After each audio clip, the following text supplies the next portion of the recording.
All right, I want to just welcome everyone to this regular meeting of the Jersey Village City Council. The date is Tuesday, November 19th, 2024. The time is now 7:03 p.m.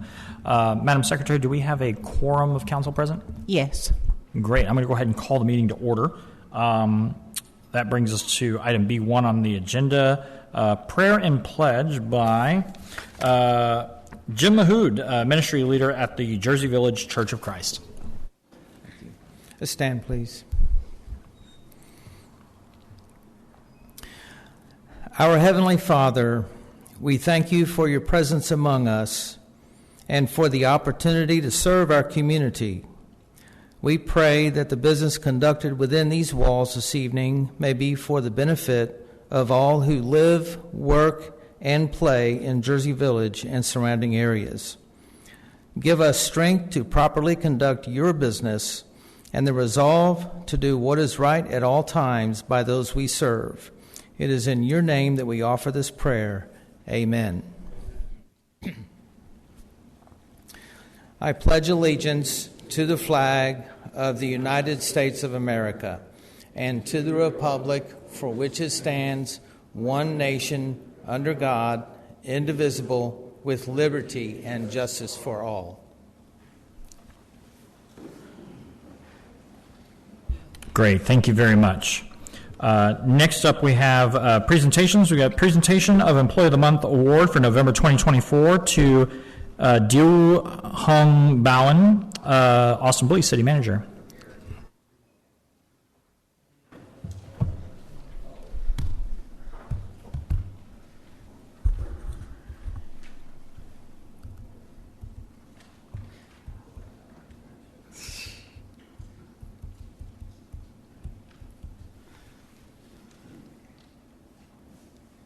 All right, Mayor and Councilors, tonight I am pleased to present Hong Bao. She is the endpoint technician in our IT department and has been with the city since May of 2023.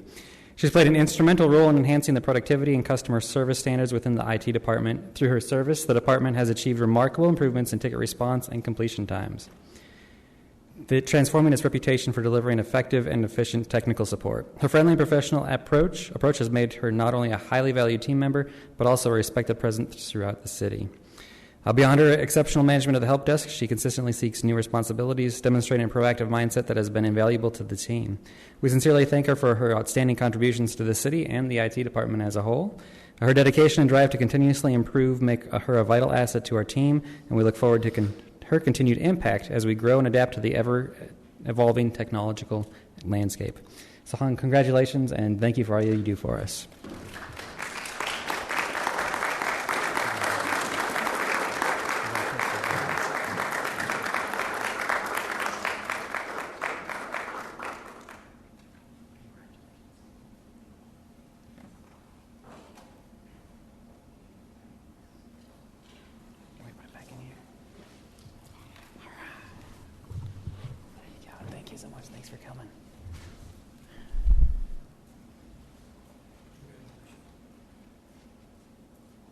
Okay, congratulations. That brings us to item D, election items. Consideration and approval of ordinance 2024-36, canvassing returns and declaring results of the bond election.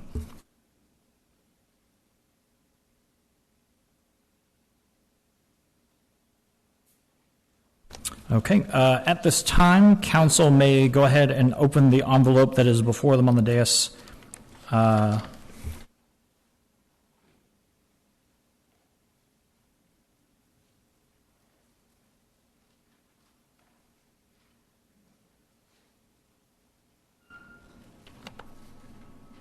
And from the results that we have here regarding Proposition A, Municipal Pool Complex, we have amongst mail-in ballots 65 votes for, 81 votes against. Amongst early ballots, 1,375 for, 1,859 against. On Election Day, 181 for, 254 against. Amongst provisional ballots, there was 1 for and 2 against, for a total of 1,622 for and 2,196 against.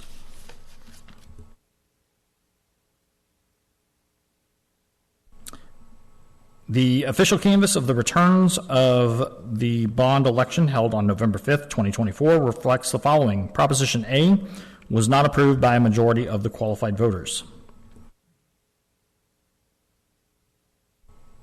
If the members of the canvassing board have completed their review of the documentation, I would entertain a motion to approve ordinance number 2024-36, canvassing returns and declaring results of bond election held on November 5th, 2024 official.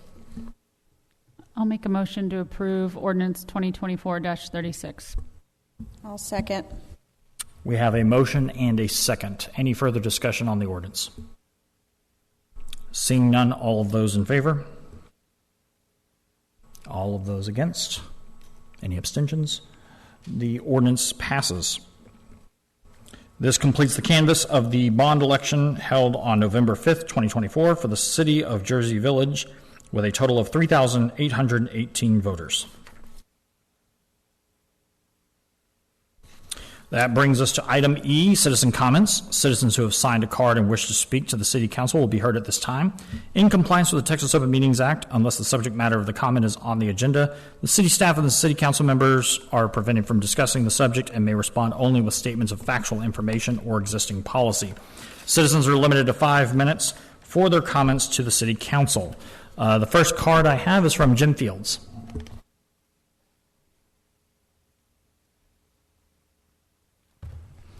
Good evening, Mayor and City Council. Jim Fields, 16413 St. Helier.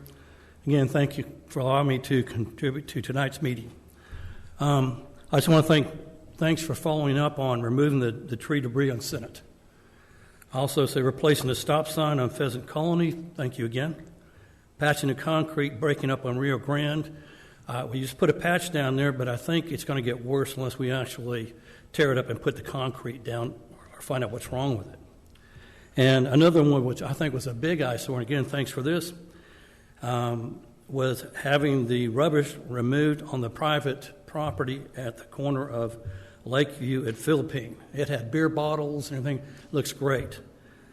But there's still a tire on the left-hand side close to the telephone pole, but it's hard to see because it's been there so long, the vines have grown over it.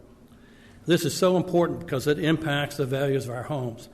The values of the homes also impact how much revenue comes into the city. There's other things I'd like to bring to your attention as well. On Castle Bridge, as brought up last time, there's a light pole still down going on 3 months. The street is collapsing next to Sam's. I think it's Castle Bridge 2, right next to what's it called?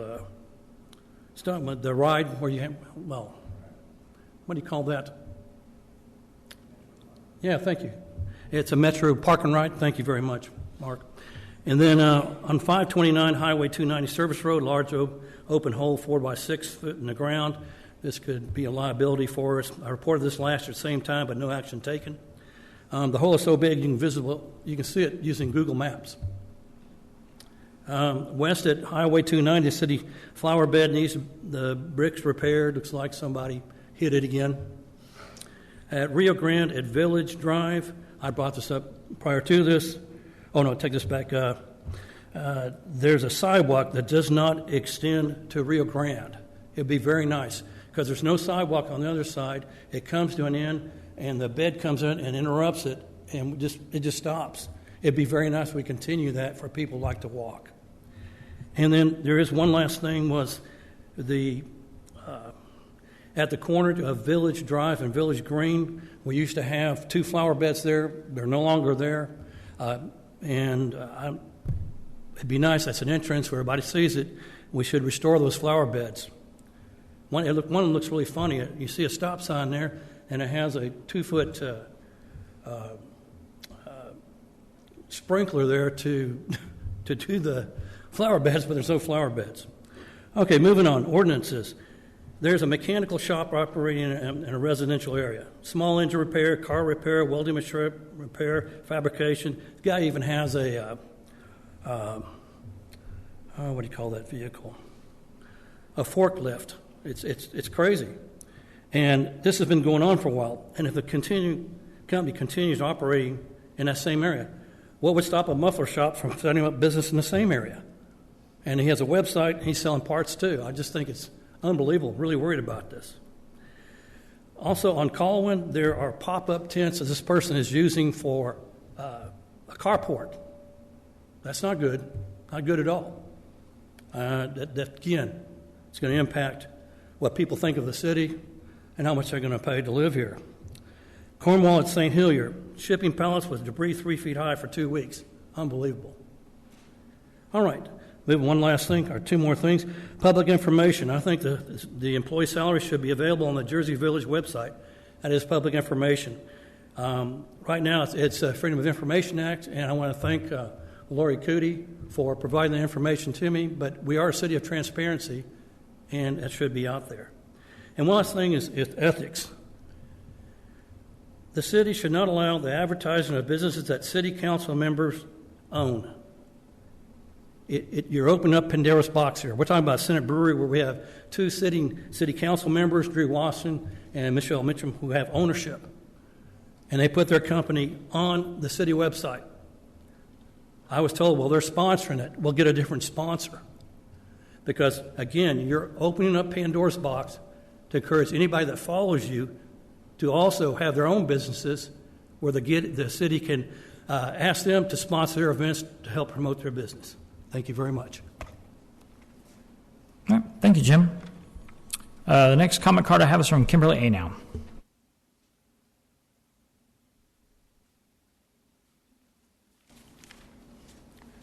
My name is Kimberly Anau, and I live at 15601 Singapore Lane.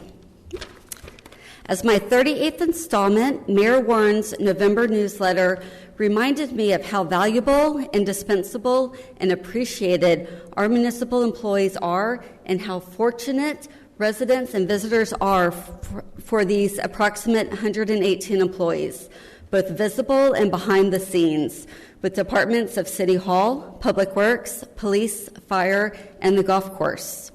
After Jersey Village incorporated on April 16, 1956, the first mayor was Leonard Lee, and city secretary was Theodore Youngdoff. While the mayor and city council members are elected, they are unpaid volunteer positions of municipal government and must abide by the city charter, Harris County, and the state of Texas rules. The city clerk profession is the only local government position that is trained in all aspects of local government. There have been 18 city secretaries, both interim and permanent, since 1956, with Carol Fox having the title for almost 14 years, second only to Lori Cootie's approaching 17 years. The role of city secretary is quite important and filled with various tasks and duties, which, having the Texas Municipal Clerks Association certification, is so helpful for the knowledge and networking. This role is called the Compliance Officer for Federal, State, and Local Status, and the keeper of all the records of the city, such as ordinances, resolutions, contracts, minutes, agendas, boards, commissions, and elections. It is even opined that they are basically like the city's historian. The city secretary position is also quite knowledgeable of the city budget, as headed by our finance director, Isabel Cato, who has spent 19 years crunching the numbers while earning the 24th annual streak of the Certificate of Achievement for Excellence in Financial Reporting and earning the Texas Comptroller's Office 5 of 6 transparency stars. In June, it was announced that our city finance department obtained the Government Finance Officers Association Distinguished Budget Presentation Award. The city's annual budget meeting occurs every July and is very educational for citizen observation. It's even worth using a vacation day. In September, City Manager Austin Blease was honored as one of Houston metro area's most admired CEOs. In the world of municipal governments, with the exception of Houston, the city manager is hired by and reports to city council, but is considered the CEO of the daily workings of the city and is highly experienced. The Public Works Department maintains city infrastructure functions and has quickly responded to make the streets safe to travel while giving a friendly wave hello. The Jersey Village Fire Department began in 1953 as a volunteer group under Chief Wilkie with a donated coffee maker to now impressive and highly trained EMS and firefighter personnel with extensive safety equipment and apparatuses to be responsive to unfortunate events such as health problems, car wrecks, and various fires. The Jersey Village Police Department began with Marshal Gilbert Youngdoff, Deputy Marshals Louis Monick and Harold Henry, a two-way radio, and a 1958 Chevrolet to patrol for over 30 miles an hour speeders. Today, the department has state-of-the-art technology of safety and search devices, hosts training seminars, and the recent traffic stop found a stolen firearm, narcotics, and $39,000 in cash, leading to an arrest as they protect our streets. There is no doubt in my mind that Clark Henry and Leroy Kennedy would be over the moon for the impressive upgrades to Jersey Meadow Golf Course they began in 1956 that villagers continue to enjoy the beloved game. The Houston Chronicle's top workplaces recognized Jersey Village in 2022 and 2024. The family-friendly atmosphere and caring culture of city staff only makes living and working in Jersey Village all the more special. Thank you. Great. Thank you, Kimberly. That's all the citizen comments we have. That brings us to the city manager's report. Austin, please. Mayor and councilors, reports before you. Happy to answer any questions that you might have. Do any council members have questions or comments regarding the city manager's report? I have a quick comment. I don't know if this would be better to Robert or to you, Austin. Something I noticed in the code enforcement report is that while it gives us the date that, let me see what the title of it is so I don't misquote myself here. Is that what it is? So there's a date that shows up for resolved or or canceled. There's no date that shows when it has been submitted and how long, like what the time is between submission and then assignment. And I think that is important for all of us to know, like when a person does report a code violation, how long it takes for that code violation to be reported before it is noticed by city staff, action is taken as far as being validated, whatnot, and then action taken. I think, I'm just curious, how do we get all of that information put into this report? Yeah, that's a good question. That does fall under me. I don't know. It's been a long time since I've been in the system to see what we can export, but we're happy to work with code enforcement and Maisha over the next week or two to see if we can't get those dates listed in the report here. Any other questions or concerns for the city manager regarding the report? This may not be in the report itself, but one of our top agenda items tonight was canvass the result of the bond election. So I posed to our city manager, what next? So based upon the direction council provided to staff in the budget, we did set aside about $60,000 for demolition of the pool. We've reached out to a couple of contractors to see if we can get a quote. Once we get the first quote, that'll determine if we can just get quotes or if we have to go out to bids, following the procurement procedures there. And from there, once we've got quotes or bids, whichever it is, we'd bring that back to council for final approval before action taken. Thank you. I'm going to proceed for a second. I've seen a number of comments, social media, and people talking. In fact, people have come citizen comments to, save the pool, open it up. Obviously, we can't do it in the condition it's in. One of the Clark Councilman Hunsaker report said to fix it, it would be, they estimated $800,000 to fix it, at least. And so I'd take that to be $500,000 to $1 million.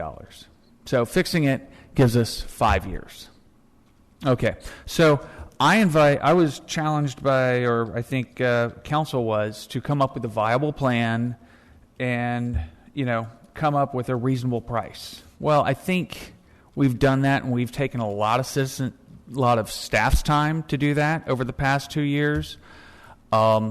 We've also taken 7 citizens who probably spent the equivalent of a full work week volunteering and coming to meetings to come up with what they thought was a viable plan and concept to pursue a new pool. So I am welcome to open to anyone, any citizen who has an idea of a cost and a timeline and a plan before we decide in December or January to demolish the current pool, to come up with a cost and a timeline and a plan to pay for it. And whether it's raise taxes, because obviously a bond's not working, whether it's cut exemptions, remove city programs, and do all these things. Because I think council has come up with and has asked staff and burdened a lot of time on doing this, and we haven't been successful. So if other people have ideas, I'd love to hear them, because there's obviously something we're not thinking about. So, thank you, City Manager.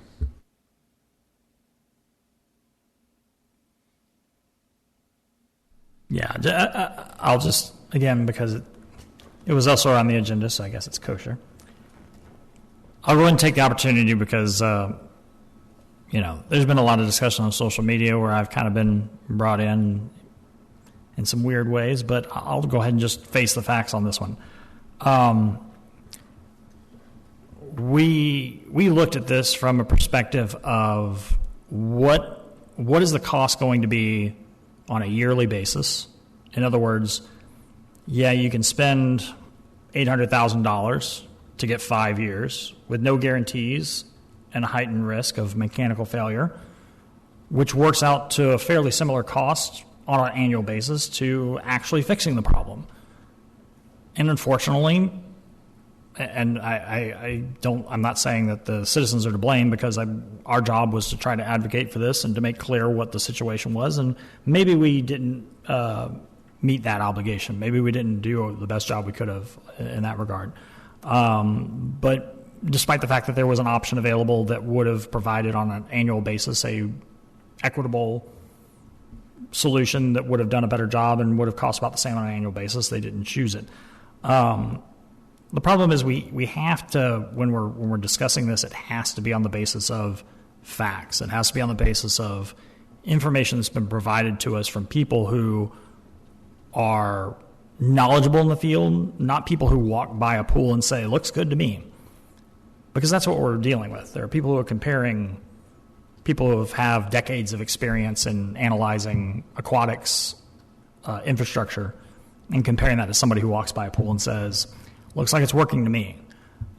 If that's the sort of standard that we're going to adopt as a community, I think that's scary, because that's not the way you run a city.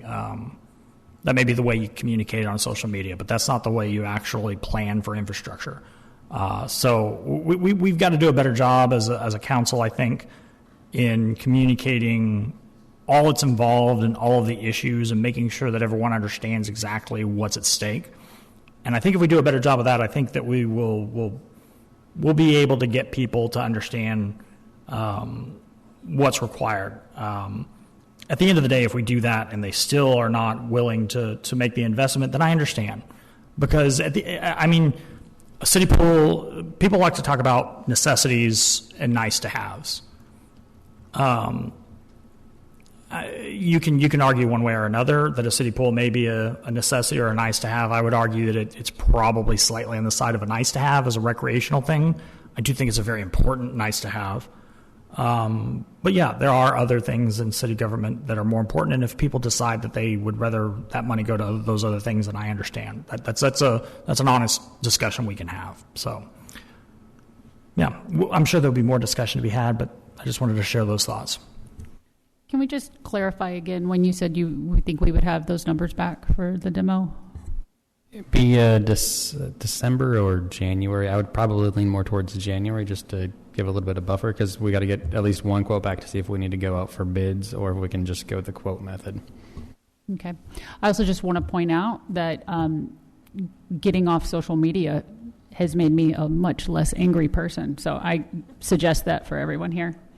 I gave it up about 2 weeks before the election, and I'm much happier. I was going to wait till Lent, but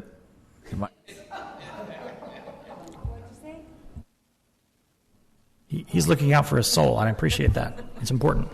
So if council is going to be presented with a proposal to demolish, is there a plan in place to move forward with a pool sometime in the future? Because clearly the community is not willing to go into debt.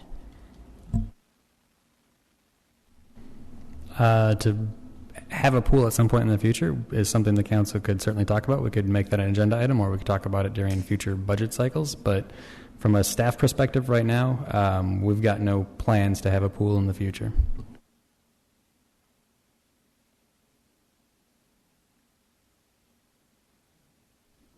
Okay. Unless anyone else has got anything else. I'm sure there will be more conversation. There has been. The pool's been it's been a big part of the conversation in the community for a while, so I'm sure that will not be the last to be said about it. But I think for tonight, that's probably good enough. Unless there's anything else, either related to the city manager's report or only tangentially related, I think we can move along then. We're going to move along to item G, consent agenda. Does any council member wish to remove an item that is currently on the consent agenda for consideration during the regular agenda?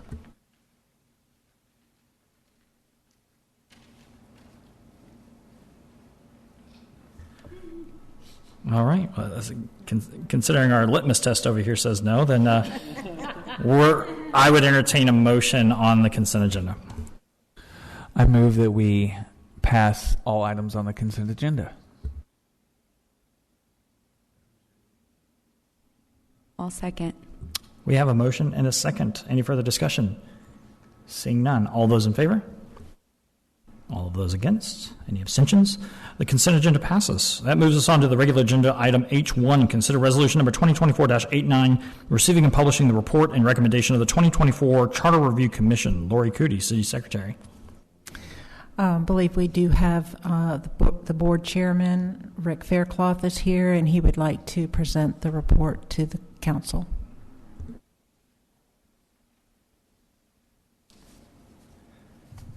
Thank you, Lori. As Lori said, our board, of all our members, we met for three different meetings with different groups, the public, council members, and within ourself, to get a good understanding of the existing charter and things that we thought might want to be considered, and had a lot of discussion.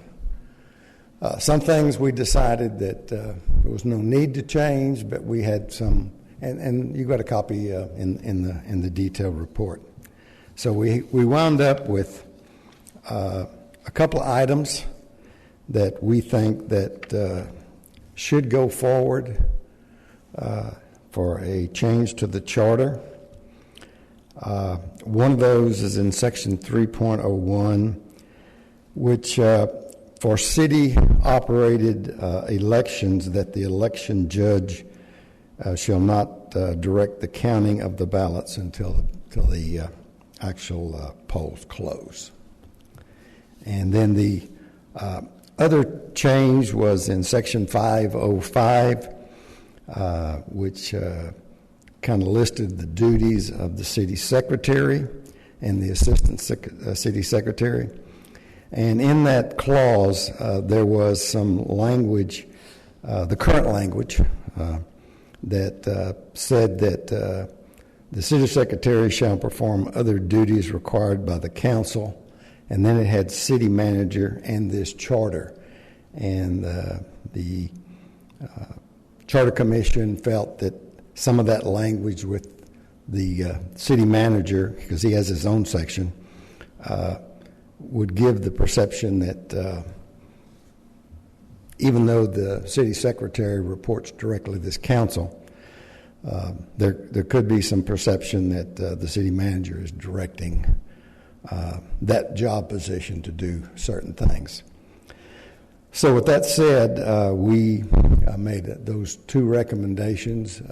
They're now with you folks to discuss and look for a way forward.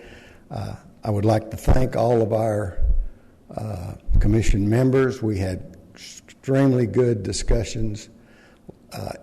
Every meeting we had all of our assigned members and at least two of the alternates,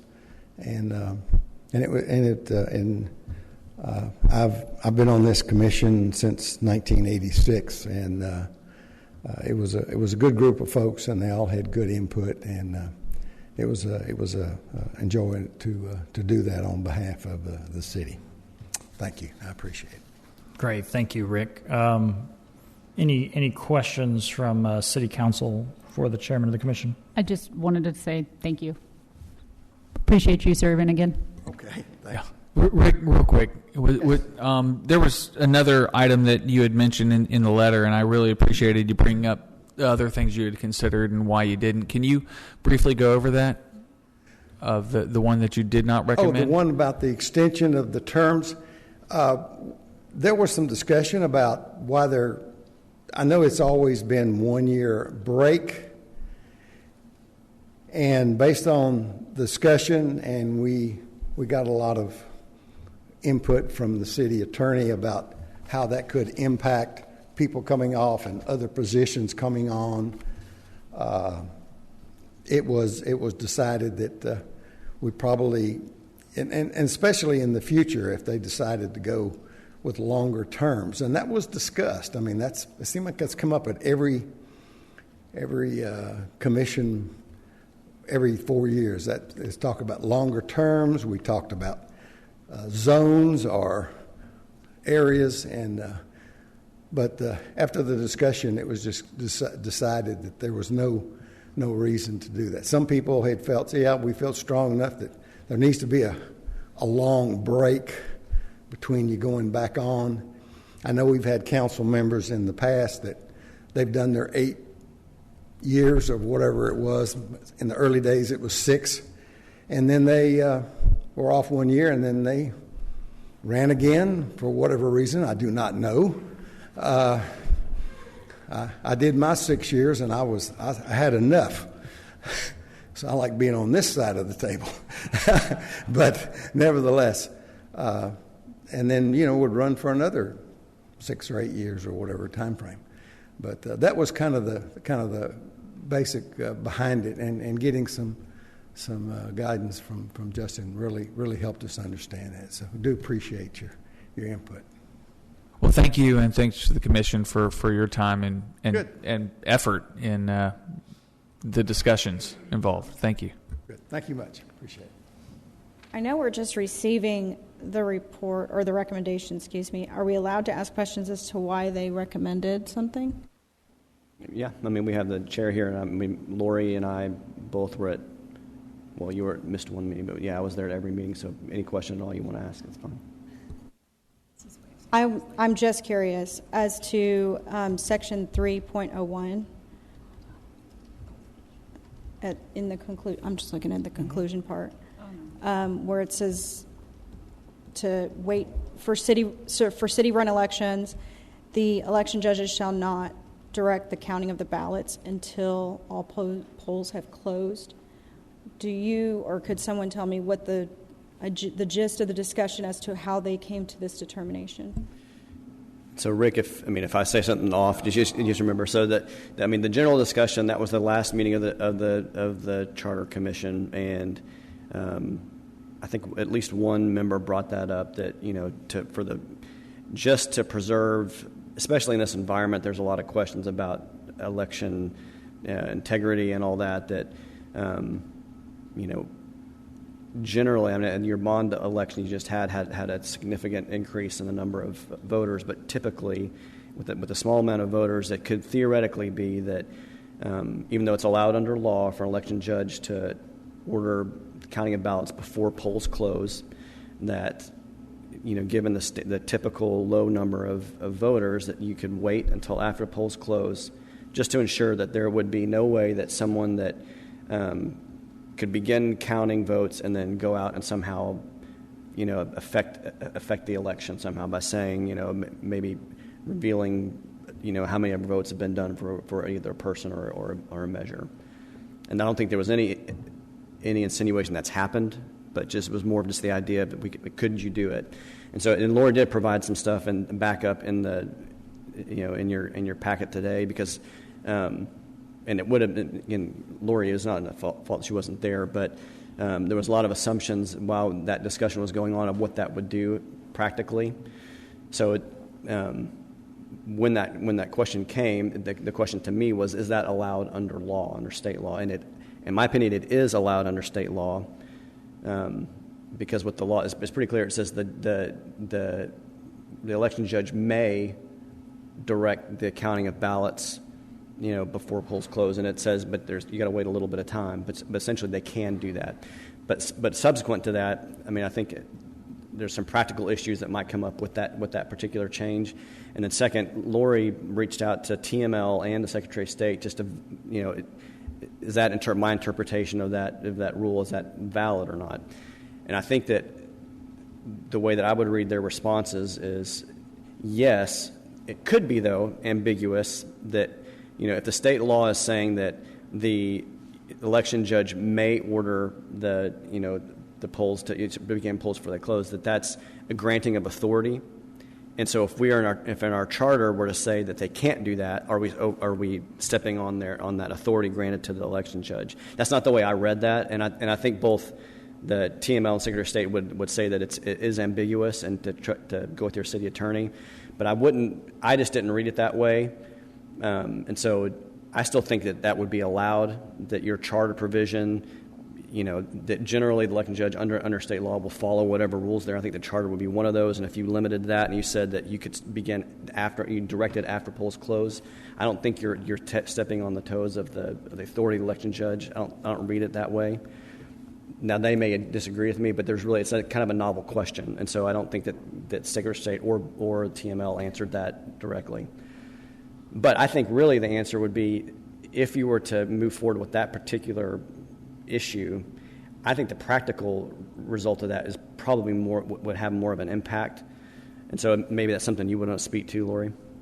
Yeah, so on Election Day, the state law concerning the counting of ballots states that counting can begin at the precinct level, the manual count of ballots, 1 hour after the polls open on Election Day. So at 8 a.m., we typically start counting.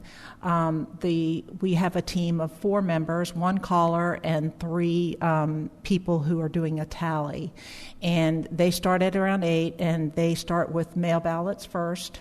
Then they proceed to the early voting ballots, which are typically in Jersey Village, the bulk of the ballots.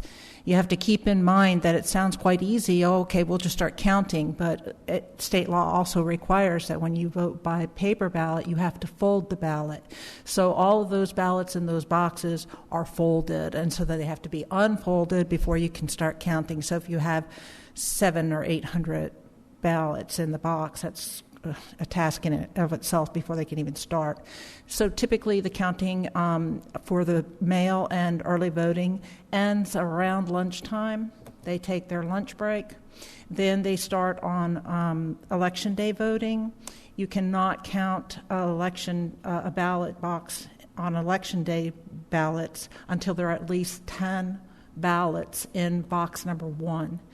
Then once you start counting, box number 1 and box number 2 are alternated, and each time you cannot start on the second box until there's 10 ballots. So you just go back and forth, and they do that all afternoon, counting the Election Day ballots, and then usually when the polls close at 7, there's still some to count, and then once they get finished with that, then they have to do their reports. They put the reports that you see for the canvass and that.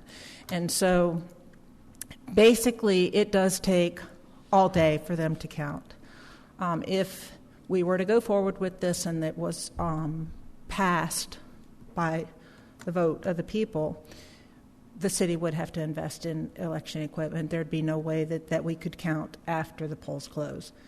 So it does take away a lot of flexibility for the city.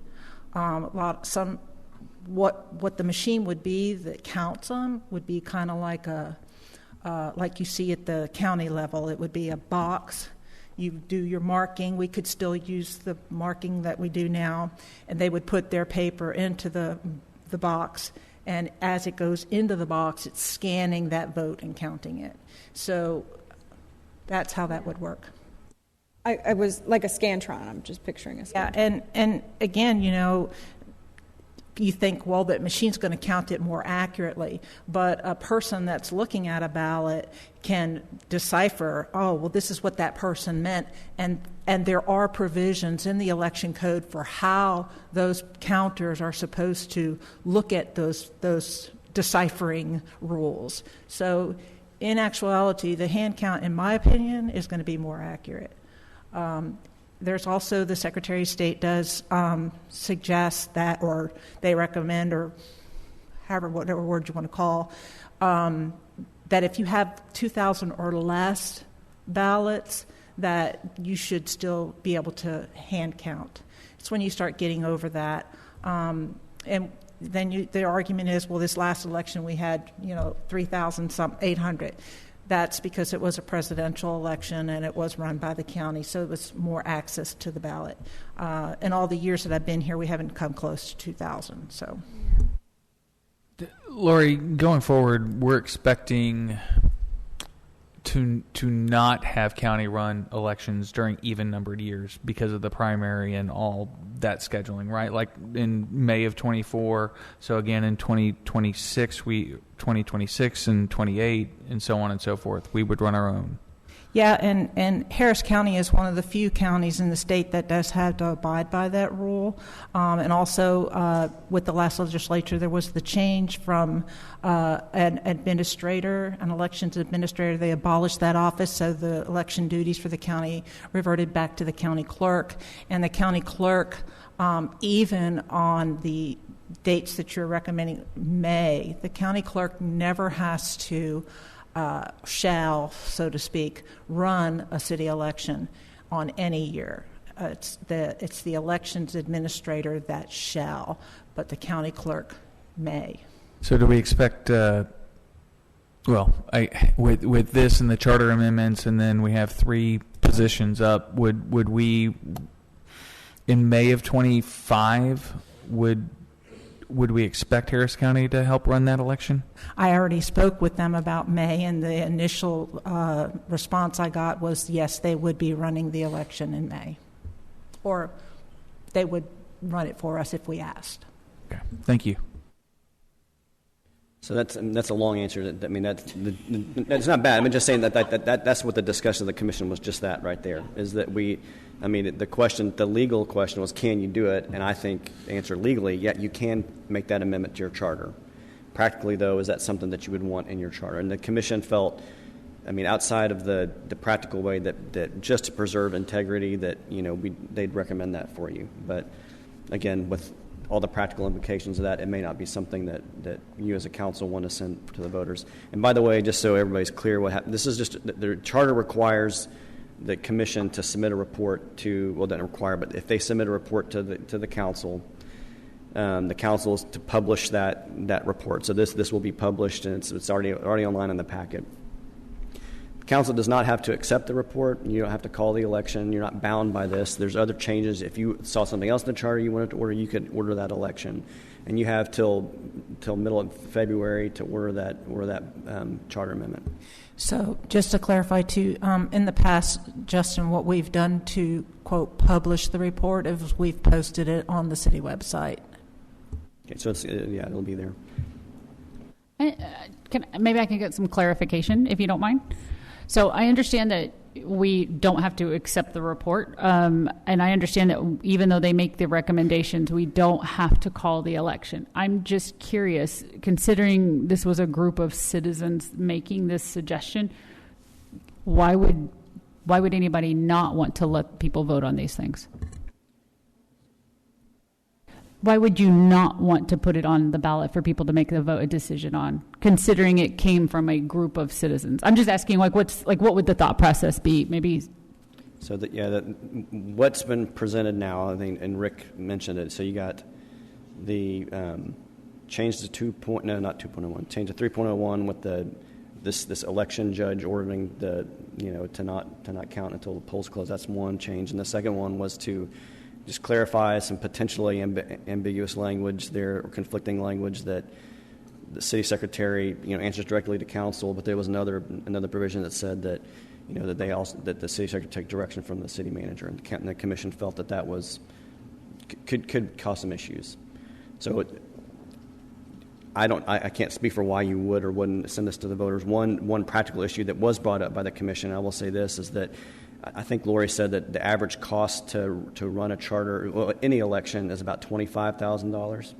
And so if it's an amendment that you think is that necessary, that kind of cost would go. That the commission talked about that. Is that something that you as a council would weigh and feel it's worth it? But if it's already if you're already having an election, I guess that was my question. Because if you're already having an election for council, does it cost more to add something else into the election? So it's not going to cost more on the city, around for the city.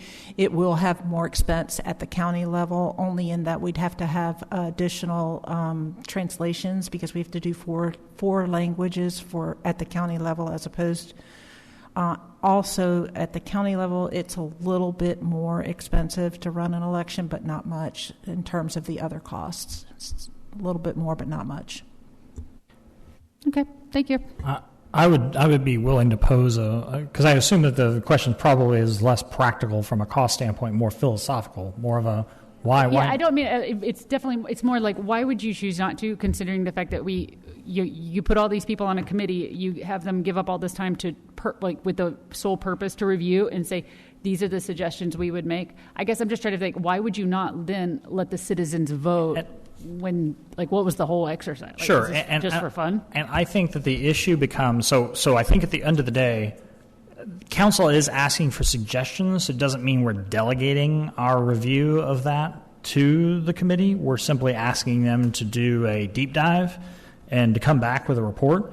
But at the end of the day, council still has to use its own discretion as the actual elected officials of the citizens to determine whether or not those changes are in the best interest of the city. I think that there have been some very serious concerns raised regarding the practicality, particularly of the changes to the election. I think also then there becomes a question of, if you were going to try to pilot something like this, is it perhaps more appropriate as an ordinance as opposed to a part of the charter? Because if at some point something changes, or if it becomes clear after 1 year that it's a really bad idea and that there were some unintended consequences we didn't think of, you can't change your charter again for 3 years? It's 2 years. Yeah. 2 years. So you're stuck with that for 2 years, assuming you can get the item back onto the ballot and get citizens to agree to change it. So I think the charter is really designed to address fundamental government structures, not so much discrete policy issues. Those really are better suited for ordinances. Not saying that I think this is a good ordinance either, but I think it's a particularly terrible idea for the charter. And I do think that having these type of committees is a good checks and balances, but it doesn't mean that we're the say-all or they're the say-all. But I think it brings up discussion and discourse, which is important. I do have a lot of hesitation about going against state wording saying may and further restricting. I do feel like we're maybe solving a problem that we don't have. And it seems like the amount of effort, and I do have a question, Lori. The 4 people who come, are they city employees, volunteers, paid? How are they found? These are election clerks that are residents. They're paid by the city to perform those services. And this is like a contract, like a PRN, or they're... No, the way it works is that the council appoints the election judge and the alternate, and it is up to the election judge to make arrangements for those clerks. So and you usually designate how many they're allowed to employ. And there's one, and I was going to mention this too, that there are several state rules on how, like in a situation where someone were to have to leave, and I think, and I may have misspoke. There may have been one time that was brought up where I think someone got sick during the counting, and they had to leave. But there's rules. I mean, crystal clear rules in the state law of how an election judge is supposed to handle those situations. And so, I mean, you could change the charter to do that. I still don't think that there's a if you were the change and the voters approved it, I don't think you'd have a conflict there. But I think the answer is already there for protecting the integrity of the elections for the person that would leave that ballot. I think that was my point, is that these are not volunteers or someone who could maybe sway something or do something. They are vetted integrity. Like this is their job. So once again, I just feel like we're trying to maybe fix a problem that we don't have in this small city. Maybe on a grander level, there's some issues, but introducing machines that have a increased accuracy issue, and then you have to think of maintenance and all of the things that domino effect from having these machines. I don't know. Also, I want to make something clear. I'm not by any means saying whether or not, I'm not giving my opinion on this, but I will say that I sit up here and every month people come up and they complain that they're not given the opportunity to vote about the stuff they think is important. And so, in my opinion, this is the part where I do give my opinion, I feel like if there's an opportunity to let people vote on something they think is important, which it seems like this committee thinks these things are important, I just don't understand why we wouldn't let people have the opportunity, since it's already an election that's going to be called. Like why you wouldn't want to? If it's already a called election, it already costs us money regardless. I guess I'm just trying to understand why you wouldn't just let them do it. I feel like they don't have, you know how like when people say this is how the sausage is made and there's all the background? I think if every person got to read on the ballot what Lori just said about the accuracy count and the people and the logistics, but there's no way I can put that on the ballot. And just the facts of life, people come in and they read the one sentence and they just don't know how the sausage is made. And it's not anything against them or like saying they're ignorant or anything. It's just the logistics and the reality of it is sometimes we're just more in tune to the negatives and pluses, which is why we're up here and spend our hours and hours every week doing this job, is that. So it's not that I'm trying to take anybody away from a ballot decision, but unless I can write all of my pluses up, hey, this is why you should weigh this and this on a ballot, then that's why. Also, if the intention was that we just simply allow it, if a commission comes forward with any idea and that it should be put to the voters, the state would have written it that way. Clearly, the fact that it's brought back to us before it then goes out to the vote indicates that we should exercise some form of discretion. So I think for us to simply say, because they voted and said it was important that we should reflexively give it to the voters, I think neglects the fact that we are given a legal obligation to exercise that discretion. So we should look at it and say, if we think it's a terrible idea, we should say no. Otherwise, I think that there are a lot of voters out there who, if we approved it, might get the mistaken idea that we thought it was a good idea. So it actually creates an even bigger issue because it creates the illusion of endorsement that doesn't exist in that case. And more black and white votes, like, do you want a bond for a pool? Absolutely. Let's have the masses come in. But for this more of a gray area where there's a little bit more details that we can't put on a ballot, I just don't know about that. Also, Justin, not to get too far into the weeds on this, But so obviously the election judge has a lot of powers that are granted under state law. I mean, I think the election judge can even have someone arrested, if I remember correctly. Like if they're disturbing the polling place, I can't even have somebody arrested here. But an election judge could literally have someone arrested. They have judicial power. That being said, if council wanted to change the charter to eliminate my powers under the Texas Disaster Act and say the mayor has no power whatsoever to declare a disaster, would that pass muster likely? See, that wouldn't this is where I think that you'll see this, even what Lori provided. You have so the answer to your question is no. The charter couldn't do that because it's express what for your powers under an emergency declaration. You have express powers that you have here. All that we have for the question that's been raised is that it says the state law says that the election judge may order the counting of ballots to begin within an hour or the 10 votes have been. So, again, my opinion, because I think that's a conditional thing. They may do that. I don't think that saying that the election judge has the power to the no charter provision will, because it doesn't comment at all about that. And so you'll see that in the reports that even TML and the Secretary of State don't have an answer for that question because it's not been raised. So I think, in my opinion, that's a discretion. Even if this were submitted to the voters and passed, I don't think you'd have a conflict with state law. So, well, the fact that I'm ended, and this is I'm gonna have to move my mic. The fact that it was brought forward tells me that somebody, or there have been some people that did think that this was an issue. And I want to know, because you made a comment earlier and I lost it because we've been talking, but all the protections on the state level, was the committee made aware of all of those other things before this recommendation came in? So they were in the packet for that. And Lori did a great job that provided all of the rules that related to people, the poll workers, and what's required of them if they leave, and all that. That was made aware to the. Okay, to the so the meeting packet for that particular evening did not have anything about the ballot counting in it.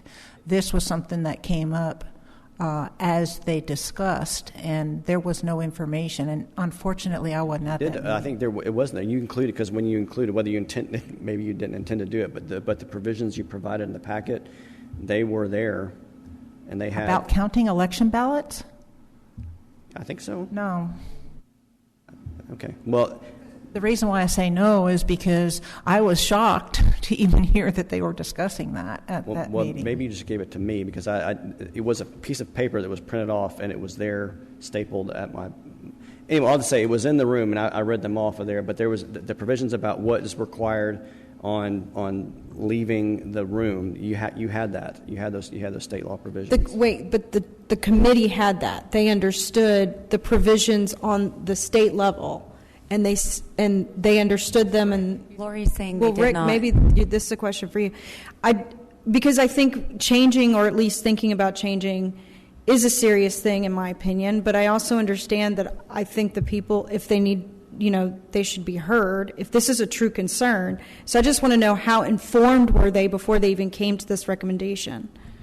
Lori's saying they did not have that information. What's that? This happened on the third meening. I'm going to pull the packet up right now. It's online. We can also go look at it. Pull if you have what you sent to me because you did send a doc. You said this is the question that's been raised because you were made aware of it before that meeting happened. Oh yes, you're right. You're right. Yeah. I take it back. It wasn't in the packet though. It's what I sent to you. I apologize. Yeah, you are right, Justin. Justin had that and discussed it during our discussion of that item. You're So the right. committee was I apologize. sorry.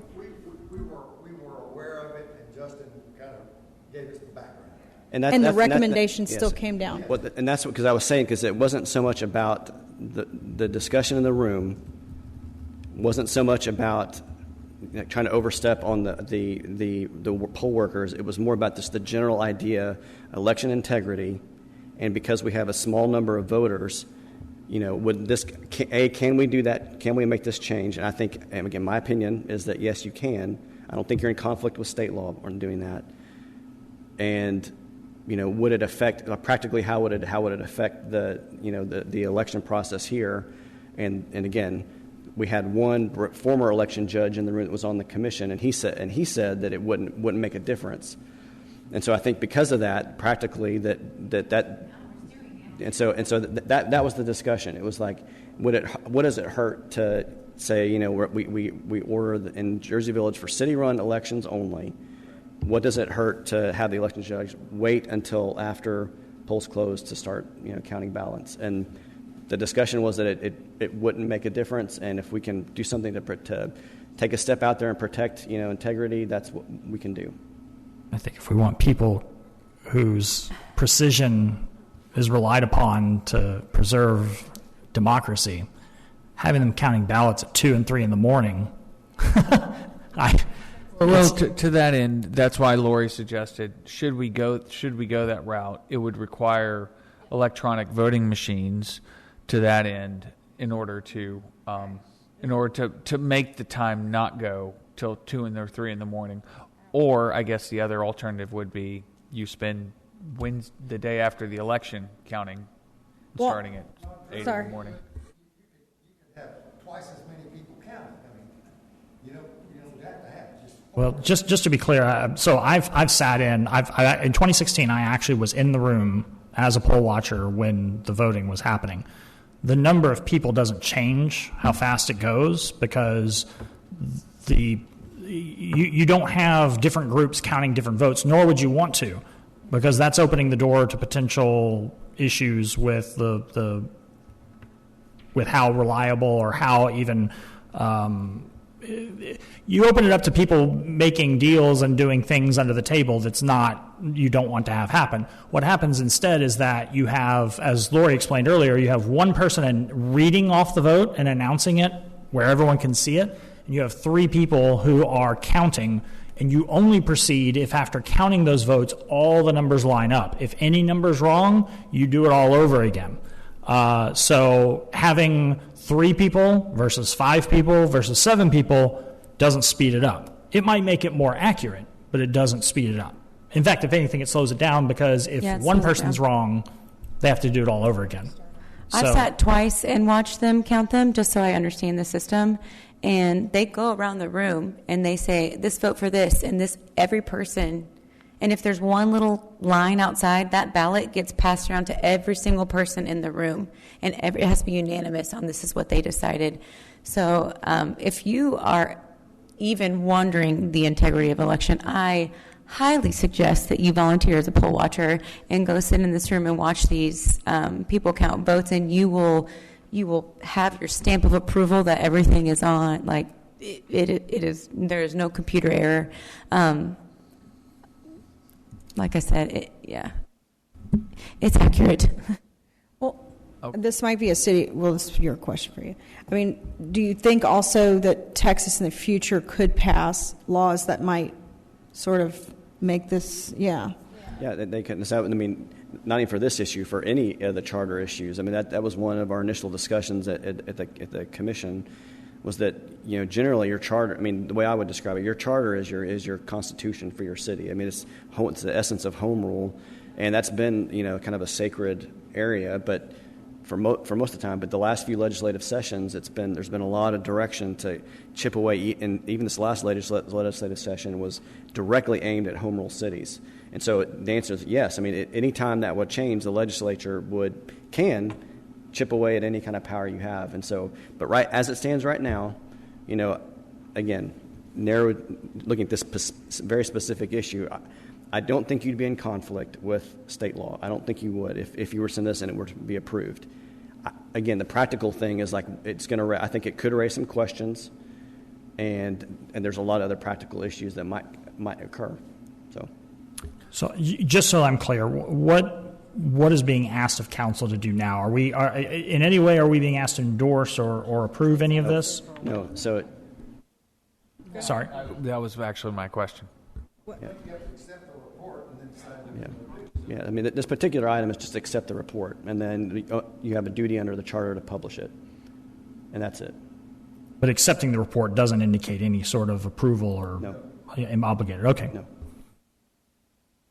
No. I think obviously it's good to have the discussion, but I want to make sure that there's plenty of opportunity for us to look into this further and discuss it further. Yeah, I think this doesn't have to go on the ballot until we don't have to decide to put anything on the ballot until February, or when do we call? I think for it's the election? February 14th this year is the deadline.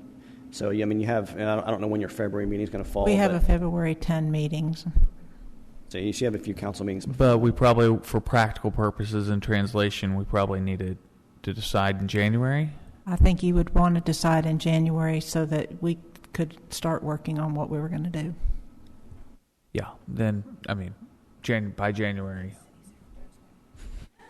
By January, we would hopefully resource people and come up with arguments yay and nay and all the rest. I think. Before you guys move on, I just want to make one more mention that when anybody works an election, whether it be a resident that's serving as a clerk or an election judge, everybody has these rules they have to follow, and there are repercussions if you don't. The last legislature did implement some civil penalties for not, and there are also Class B misdemeanors if you don't follow some of these election rules. So that's something to keep in mind in terms of moving forward and worrying about if a person has to leave early or whatnot from the counting room. Okay, so we've got the resolution receiving and publishing the report and recommendation of the 2024 Charter Review Commission. Unless somebody had something particularly pertinent to that, I would welcome a motion at this time. Well, then I move to approve Resolution 2024-88, receiving and publishing the report and recommendation of the 2024 Charter Review Commission. I think it was 89. It's in the consent agenda. Oh, is it wrong in the packet? Packet says 88, 2024 88. I'll second Scratch that for the record. 2024-89. As always, I appreciate the discussion on the topic, and I will second that. We have a motion and a second. Any further discussion? Seeing none, all those in favor? All those against? Any abstentions? The resolution passes. Brings us to item H2, consider resolution number 2024-90, casting its ballot to appoint directors to the Harris Central Appraisal District's Board of Directors. Lori Cootie, City Secretary. Yes, Mayor. So there were some changes with Senate Bill 2 that now makes it so that we have to appoint several members to the Appraisal Board District. We've been given 5 votes that we can distribute against the people who have asked to be considered. In your packet, there was a list of nominated candidates. There were 8 that were nominated. And what the council will need to do is go through those candidates. There were some bios that were presented to you, and we need to decide how we're going to distribute the votes. We can put them all on one person. We can divvy them up among different people. So that's where we'll be with approving that resolution. And historically, and we received a nice email from Mike Sullivan. He's been on the board in the past. I have no issue with that one way or the other. I will tell you there were 2 candidates that failed that were not elected in the last election in May. They went out to the voters. I would strongly encourage my fellow council members to not consider Bill Frazier or Melissa Noriega for the fact that the voters have already rejected them. I would agree with that statement. I will say the only comment I have is, so the 2 people that I know best, Mike Sullivan, obviously, who has served previously, he's been on the board, has been very proactive in communicating, at least with me, I hopefully with the rest of council as well. In addition, I've gotten to know Martina Lamont Dixon. She is the former chair of the Humble ISD Board of Trustees.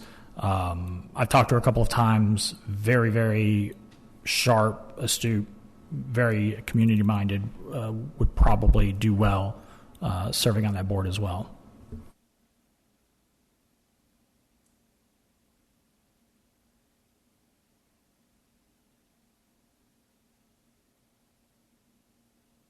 So the 5 votes that we have, we can divvy up however we want, correct? So my recommendation, and I'll throw something out there, and it's easier to edit than draft, but I will say throw 3 votes behind Mike Sullivan and 2 behind Ms. Dixon. But Can you make that a motion? I will make that a motion. It's to approve Resolution 2024-90,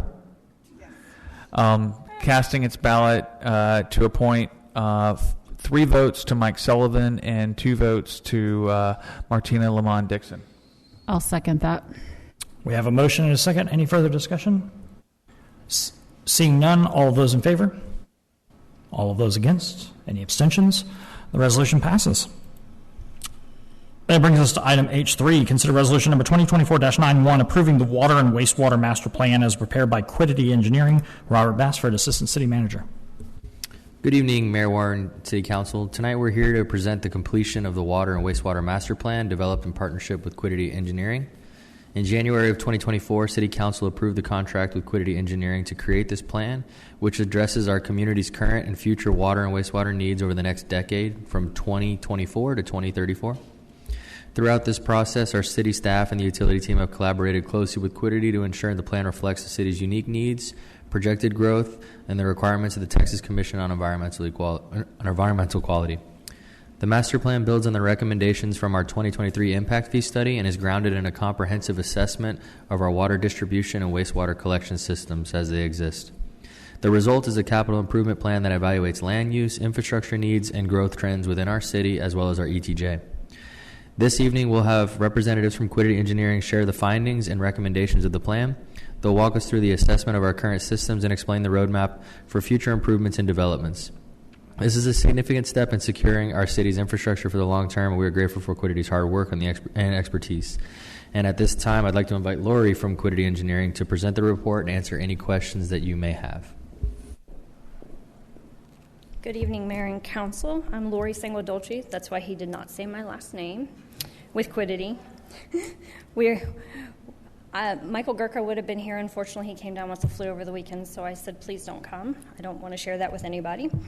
We are presenting the City of Jersey Village 2024 Water and Wastewater Master Plan. The master plan provides guidance and policy to accommodate projected growth and development within the city jurisdiction. Development of master plans are an important tool for the city to proactively budget and plan long-term for its water and wastewater systems by identifying and prioritizing projects to help deliver appropriate water and wastewater services to the citizens. Feel free to interrupt me at any time and ask questions as we move through.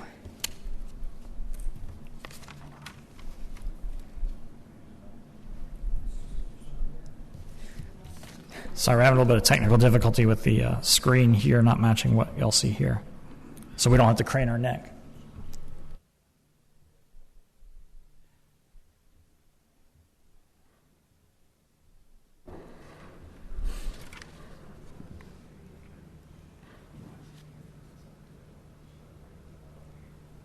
Now we can't see it there.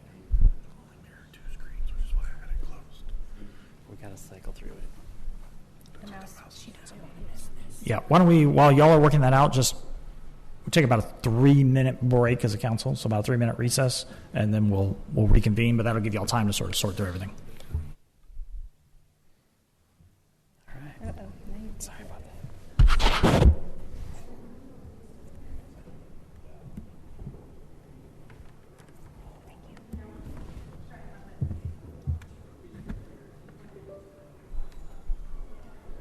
Now I totally broke it.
Okay, it looks like we are good to resume here, so go right ahead. Okay, just so you know, this is the plan. It does have lots of pages to it. It has lots of information that will help staff continue with the project in the future.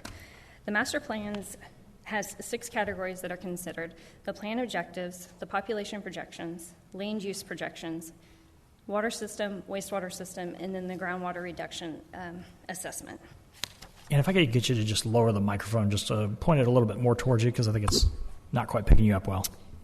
I'll be honest, mics don't really like me that much. I've had issues before. To go over the master plan objectives, we established the growth within the city limits and the ETJ for the next 10 years. We determine the infrastructure needs to accommodate that growth, and then we estimate the costs related to infrastructure improvements to serve projected growth. Population growth and development are important components when analyzing water and wastewater systems. The city is currently composed of approximately 3.5 square miles with 1.1 square miles in the ETJ. The land uses we subdivide into 4 major categories: residential, commercial, industrial, and other. Here's a breakdown of the land use projections based on the 2024 calculated based on area, and then the 2034. The land use projections assume that all areas within the city's ETJ will be annexed within the next 10 years.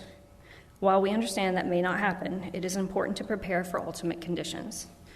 Industrial is expected to be the largest increase in land use, and this is due to the area south of 290. The next 2 slides show the modeled land uses. This is the modeled existing land use that we use that shows undeveloped areas within the existing city limits and ETJ. This is the modeled future land use that we use the comprehensive zoning, the zoning and comprehensive future land use maps were the basis for the projected land use for undeveloped properties. The modifications to land use were made for this analysis. The water and wastewater analysis used the modeled existing land use maps and future land use. And if I could just stop you for just a moment there, because I know if I wait too long, someone's going to see that part of the video and not see this part of the video later on. Just to emphasize, when you said this is under a presumption that the city would annex the rest of the ETJ within the 10 years, you're using that just as a point from which to work from, not because you've received any information from the city that indicated that was a policy goal. No, it's just with the amount of land being so little and the 10-year growth, that is a good projection to have that you guys can accommodate to meet the needs. We don't think it'll happen. We know there's a good chance a little bit can come in. It could be different than what we're thinking. So this is just a projection to help you have the right tools in the past to do your planning. This is the existing water system that the city has, depicting the locations of your water plants and your distribution system. The city's existing system consists of 4 water plants that are served by groundwater and surface water from the city of Houston. There are 5 storage tanks with a capacity of 1.97 million gallons and 2 elevated storage tanks with 750,000 gallons. The existing system meets the minimum requirements for TCEQ, so that we don't have any concerns with your existing system to meet the needs of today.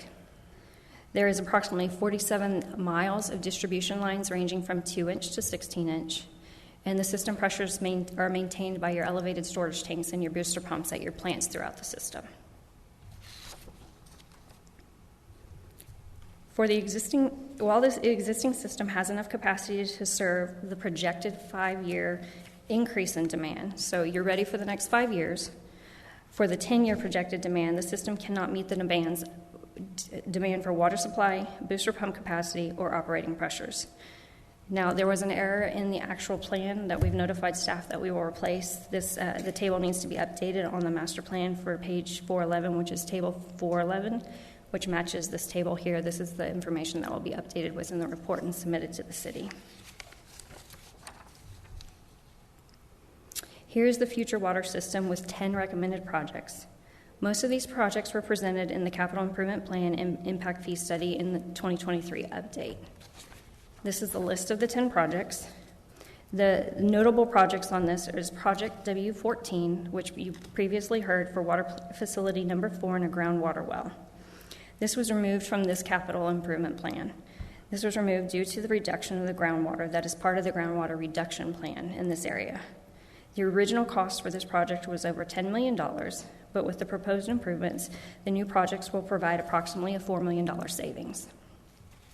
Project W15, which is the City of Houston Interconnect, number 2, remains in your CIP, but we recommend relocating the plant, which is proposed to be on city-owned property that is located off Jones Road, south of 290. All the other projects are the same to serve the ETJ as it develops, so this will help with your distribution and your pressure systems within that area. Project W23 and W24, which are the 2 new projects for the water plant facility, Phase 1 and Phase 2. And these are to develop in phases as development occurs and demand increases.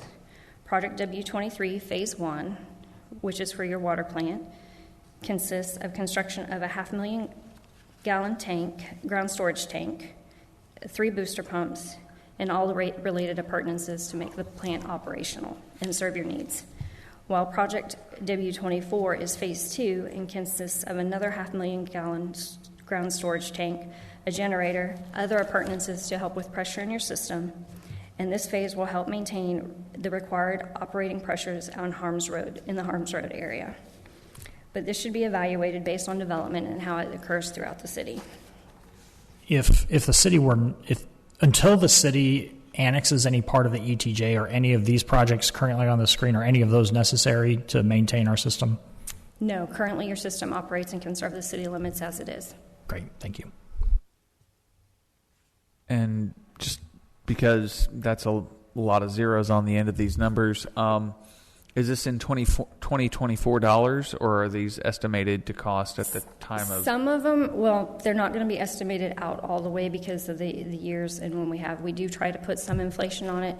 A good rule of thumb is as you go into your budget season every year is add 4 to 6% depending on inflation in the market every year to your budget cycle. So if you priced it out in 2024 but bring it to the books in 2028, and you don't want to do a full recost estimate, just a budget, estimate 4 to 6% each year to help with that number. Thank you. You're welcome. Moving on to the wastewater system. This is the city's existing wastewater system. This exhibit depicts the wastewater treatment plants and collection system. The city's existing system consists of 2 wastewater treatment plants, Castle Bridge, which is owned and operated by the city, and White Oak Bayou, where the city is a partner with White Oak Bayou Joint Powers Board with an ownership of 40.63%. The existing wastewater collection system consists of 6 lift stations and 1 lift station at Castle Bridge Wastewater Treatment Plant, and approximately 35 miles of gravity sanitary sewer lines ranging from 6-inch to 36-inch, and approximately 1.1 miles of 4 to 16-inch of diameter pressure force mains within the 2 service areas. We did not analyze White Oak Bayou Wastewater Treatment Plant. The city does have additional capacity available for in the future. The Castle Bridge Wastewater Treatment Plant has sufficient capacity to serve the projected 5-year average daily flow, but additional lift stations will be required within the system. As you can see, the projected 10-year average daily flow increases significantly. So you can see that it jumps up to 882,000 additional flow that would have to be serviced if you service everything within the city and the ETJ. Here is the future wastewater system with 10 recommended projects. Most of these, as said before, you've seen on the Capital Improvement and Impact Fee Study 2023 update. One project is to expand the Castle Bridge Wastewater Treatment Plant, 2 new lift stations, 2 projects are for 2 new lift stations, 5 projects are within the collection system to provide services to the ETJ as it develops. The other 2 projects were identified to provide relief to the expansion of Castle Bridge Wastewater Treatment Plant. Here's the list of those projects.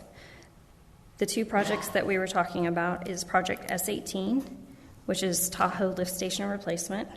This would relocate Tahoe Lift Station with a 10-foot wet well, and you have additional force main that's required as part of that. The lift station will be capable of expanding its firm capacity by converting to a triplex pump station in the future. and this would allow for flows that currently go to Castle Bridge to be diverted to White Oak Bayou and utilize the excess capacity available to the city. Project S19 reroutes Jones Road Lift Station to the White Oak Bayou service area, which will redirect wastewater flows from the Jones Road Lift Station to the Castle Bridge wastewater treatment plant, from that plant to the White Oak Bayou plant, and the improvements would include additional force main, the expansion of the firm capacity at Tahoe Lift Station, and then the expansion of Philippine Lift Station to increase the firm capacity so that could be used at the plant. And just as a precautionary measure, I assume none of these projects are required if we don't make any expansion of the city into the ETJ. Currently, right now, you have enough capacity to serve your existing city limits, and you don't provide anything else. Before you go on, Yes, sir. and we're talking about wastewater treatment plants. So, just to clarify, we can, yes, there would proposed expansion within the next 10 years, given perhaps other factors, but there's no recommendation to build a third wastewater treatment plant. No, you won't need to, based on your current capacity available at White Oak and then what you have available at Castle Bridge and I believe the land available, you won't have to do a third one. You won't have that need. And from best practices, that's probably better to not build a new one, especially since I guess White Oak Bayou, or we have no other creeks on the south of 290 to flow into. You have limited developable area for critical facilities south of 290. So I would be cautious, especially since we're already proposing a water plant down on that side, to have an additional wastewater treatment plant. Even if it was a packaged facility, the cost for doing that with what you have, you can meet your needs with going to the existing plants. So the recommendation, as y'all put forward, is piping and lines and lift stations and improvements of the existing ones. Okay, thank you. You're welcome. This is the groundwater reduction assessment. I don't know how familiar you guys are with this, so bear with me. As part of the master plan, we assessed the groundwater reduction plan and the city's participation. The city is within Harris-Galveston Subsidence District Regulatory Area 3 and is mostly within North Harris County Regional Water Authority. As you can see on this map, there is a portion of your city that is in your ETJ that is not within the North Harris County Regional Water Authority boundary. The Subsidence District was created in 1975 to regulate groundwater withdrawal in Harris and Galveston counties to reduce subsidence. Regulatory Area 3 is required to reduce and maintain groundwater withdrawals to no more than 20% of an annual total water demand by 2023, I believe it's 2035.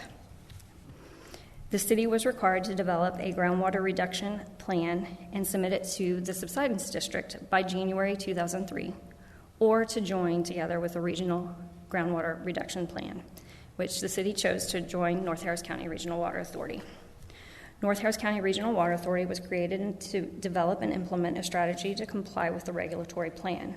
The requirements to reduce groundwater usage is 30% by 2010, 60% by 2025, and 80% by 2035. North Harris County Regional Water Authority developed the groundwater reduction plan, and the city is mostly located in the boundary, so it participates within that plan. North Harris County Regional Water Authority charges what's called disincentive fees or pumpage fees for the groundwater produced. And additional fees may be incurred if permittees cannot reduce groundwater less than 20% of the total annual water demand. If I can ask a quick question about that map. So we have the North Harris County Regional Water Authority in sort of that orange color. Yes. West Harris County Regional Water Authority in the blue color. Yes. There's a good chunk of both some portion of the city limits south of 290 and also the ETJ that have no shading. What is the status of that area regarding this subsidence It is plan? still part of the subsidence district, but I think all of that is within the city of Houston's jurisdiction for the most part. But they're not required based on how it was subdivided to comply in the same way. Their rules may be slightly different, and I don't know what those are at this time.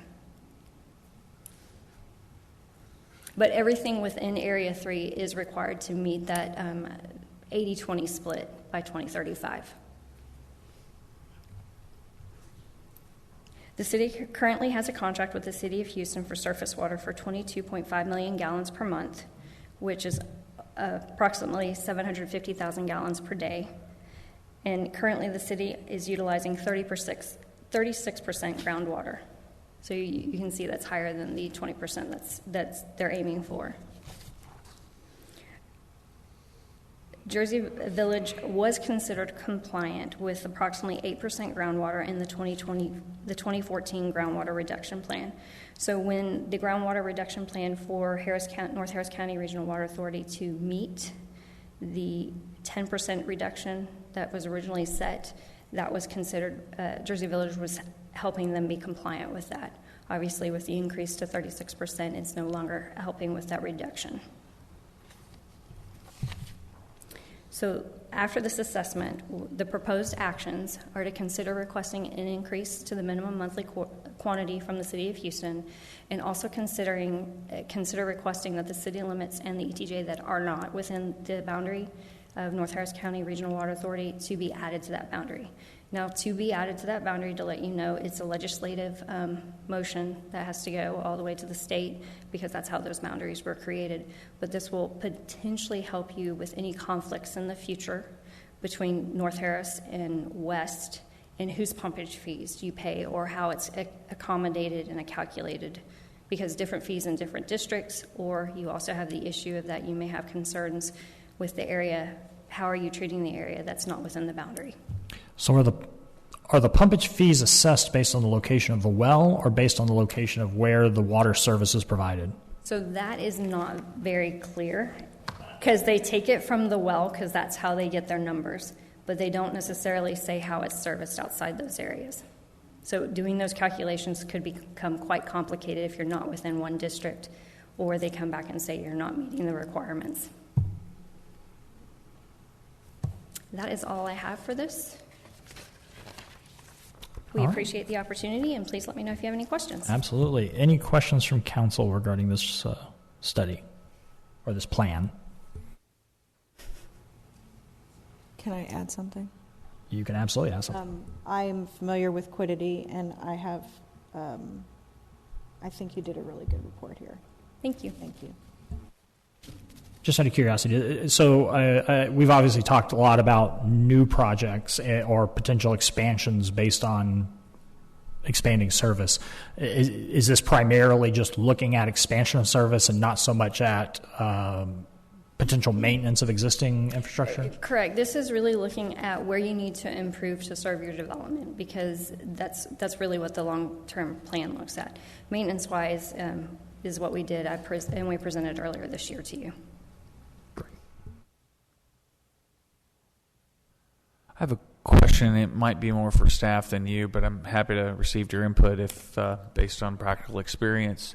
Robert and Austin, and I know we've received this report. What steps have we taken or will we take given the recommendations regarding the City of Houston Water, and more likely also contacting state representative or state senator to get us part of the Northwest Harris County Water Authority? So we've received this report a few days ago, and we're still kind of digesting everything. So we don't have a firm plan for implementation or next steps just yet. That's going to be quite a few more conversations on a staff level, and I'm sure with Quiddity involved as well. And when we understand everything a bit more and are able to make a few better recommendations, we'll bring that back to the council if we need council action. Thank you. And kind of adding a little supplement too, we've had some capital improvement projects in place, specifically the Philippine Lift Station and working with the White Oak Bayou, that have upgraded that facility to properly measure our flow to get a better calculation for what we're using with White Oak Bayou and really how much capacity we have to help factor into their calculations as well. So we've had some of the things in motion already. This is just an additional. Thanks. So really quick, does the city do you coordinate with Quiddity when putting together or putting something into the CIP? Are you working with Quiddity to do that? Yes, we will use these reports and the information that we've given to construct the CIP when we come forward for the council budget retreat based on their recommendations in these reports. I do have a question that's somewhat related to this, but maybe more broad-based. Can you talk just very broadly about how costs over the last couple of years for both maintenance and also, adding to systems of this sort have increased? Unfortunately, as you probably know the answer, costs have increased quite a bit. Delays with equipment ordering has increased quite a bit. So those are all factored in when we're doing this. I do know personally we've worked on some projects in the past that we estimated at $1 million, and they're coming in at $2 million. So, and they're not full-blown expansions or anything, but those are just things to be cautious of when moving forward with projects like these. We don't see the market slowing down on escalation, unfortunately, at this time. I know it's not good news, but it's important to have a full understanding of that. Yes, unfortunately, our job is extremely expensive to provide the services.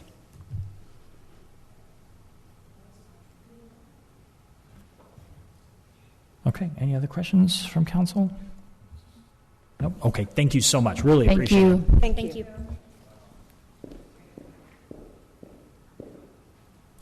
Okay, so we have before us, again, Resolution 2024-91 to approve this master plan. I'll make a motion to approve Resolution number 2024-91. I'll second. We have a motion and a second. Any further discussion? Seeing none, all of those in favor? All of those against? Any abstentions? The resolution passes. That brings us to item H4, discuss and take appropriate action concerning the progress being made by the owners of the property located at 15830 Northwest Freeway, Jersey Village, Texas, to correct the substandard structure at this location. Maisha Johnson, Community Development Coordinator. Good evening, Mayor and Council. On January 22nd, 2024, there was a public hearing held, and this property was considered substandard, and we have been having progress checks so far. And tonight, Todd Traggart is here from Speedy Stops to give us an update. Good evening. We had a really good month since our last meeting. All our concrete paving is down, and the site concrete. We have water on the building now. We got our tap into the city main and have water up to the building. The lights, we installed the site lights, the parking lot lights. We do have those burning now. We don't have permanent power yet. We're currently working with CenterPoint Energy. They have to rebuild the service out there. We have single phase, we need 3-phase, and so I'm working through that. But we have the lights connected to our temporary pole, so it's lit up well. We're going to pressure wash the building tomorrow. Oh, I'm sorry, backing up. The soffit and fascia panels are just about complete. There's a few little trim details and small pieces they have to put in. We're going to start pressure washing the building tomorrow, and we'll follow right behind that with paint. So it'll be a nice white shell on the outside. And we're still looking at, we have our air conditioning unit in. We'll be installing that, and we're still looking at being done before Christmas. So I'd entertain any questions that you might have. First, I want to commend you for showing up every meeting and being able to answer our questions and sit through all the other rest of the meeting. So, one, I appreciate that, and that says a lot about your dedication to the project and making things right, and to Speedy Stop for doing that. And the other thing is I want to commend finally changing the purple building to white. That should be a step up, certainly. Good. Yeah, it'll look a lot better. Tenant? We haven't even put it out on the street yet. I'm just going to let you know that the citizens are like, coffee shop. So. I did relay that message back to the office. Yeah. So. I mean, it'd be a good spot for a coffee shop. It's cute. It has potential. I did see the concrete pour. It's looking good. I appreciate it. I'm sorry, go ahead. Well, like the grass and stuff around there, once you guys are finished with everything, let's say you didn't have a tenant right away and the building's finished, everything's the grass, all the landscaping, would that be kept up? Yes, we do have somebody under contract that does that work. They did it before. They'll continue doing it. It's a lot less to mow and everything now because it's mostly concrete, but we do have somebody under contract to do that. Okay. Any other questions? No? Thank you very much. Appreciate it. Much. All right. I think that brings us to mayor and council comments. I'm going to start down on this end with Councilmember McCray.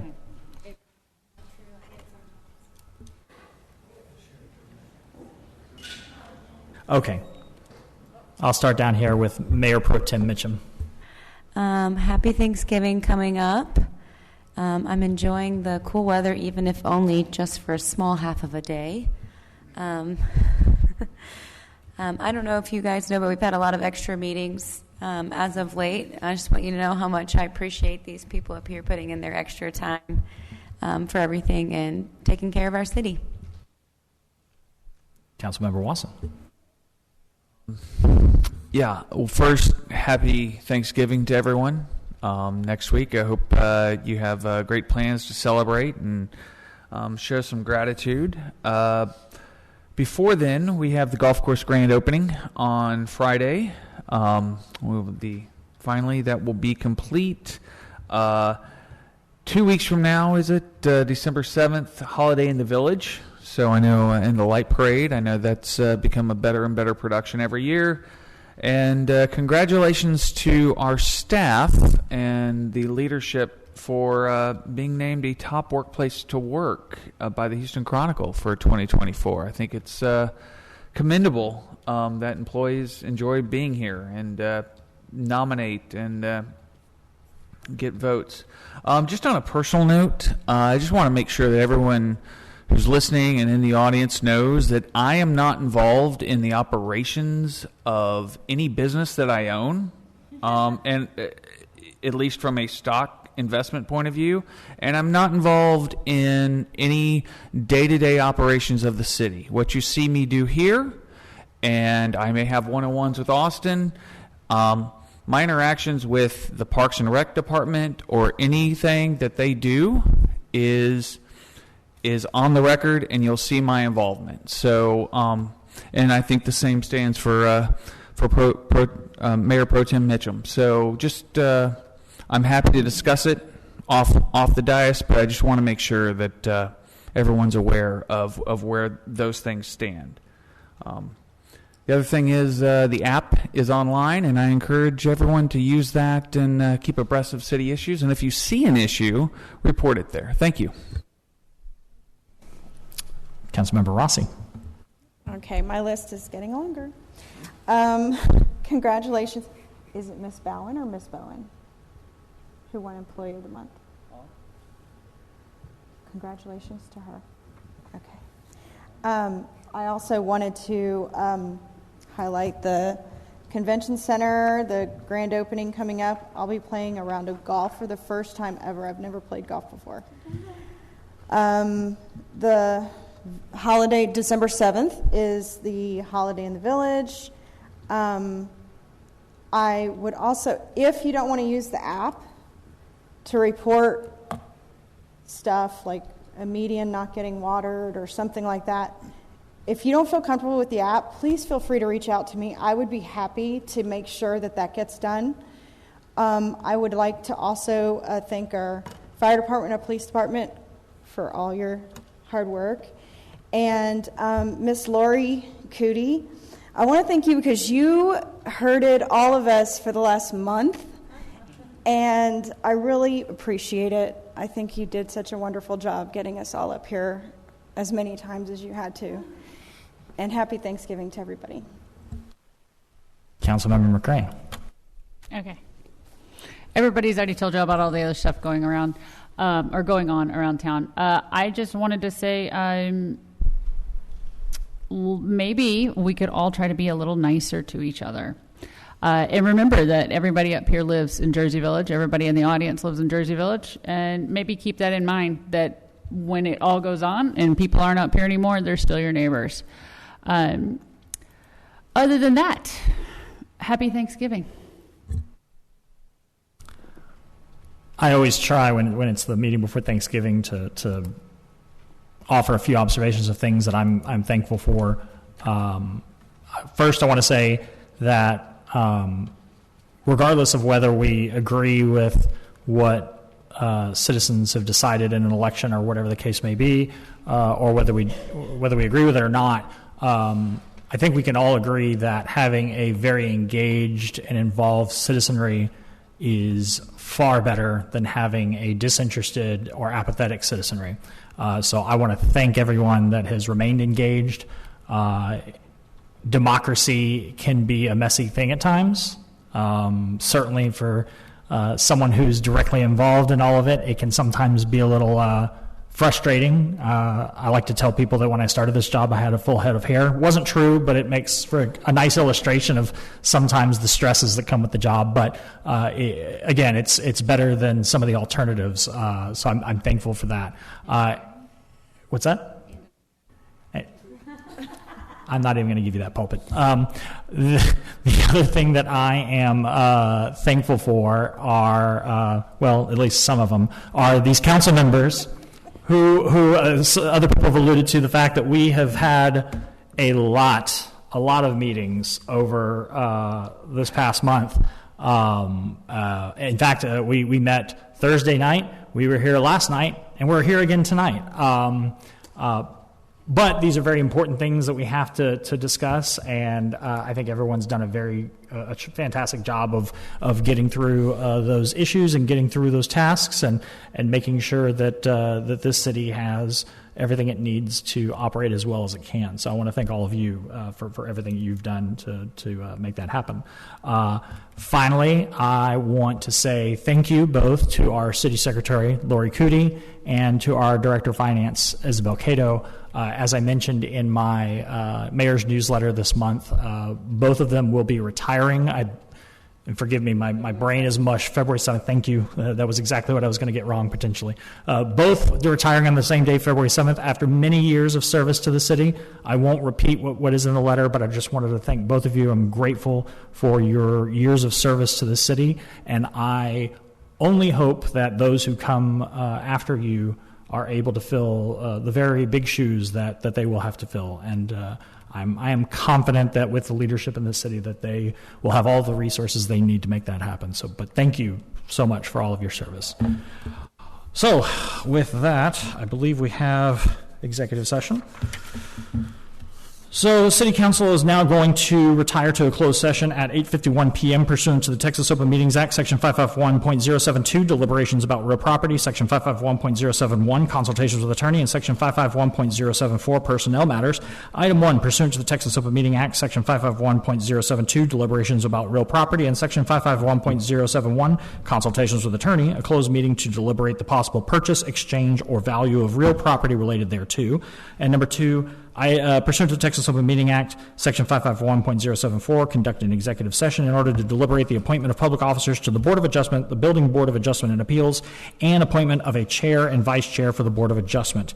We will return to the open session and continue with the remainder of tonight's agenda after the closed session deliberations are concluded.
Okay, the closed session was I'm sorry, I just want to make sure we're on the record.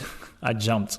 Okay, good. Okay. The closed session was adjourned at 9:27 p.m. and no official action or vote was conducted during the closed session.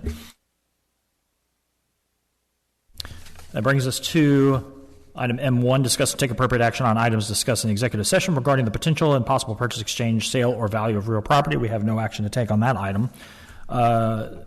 Item 2, consider resolution number 2024-92, appointing members to the Board of Adjustment, appointing a chair and vice chair for the Board of Adjustment, and appointing members to the Building Board of Adjustment and Appeals.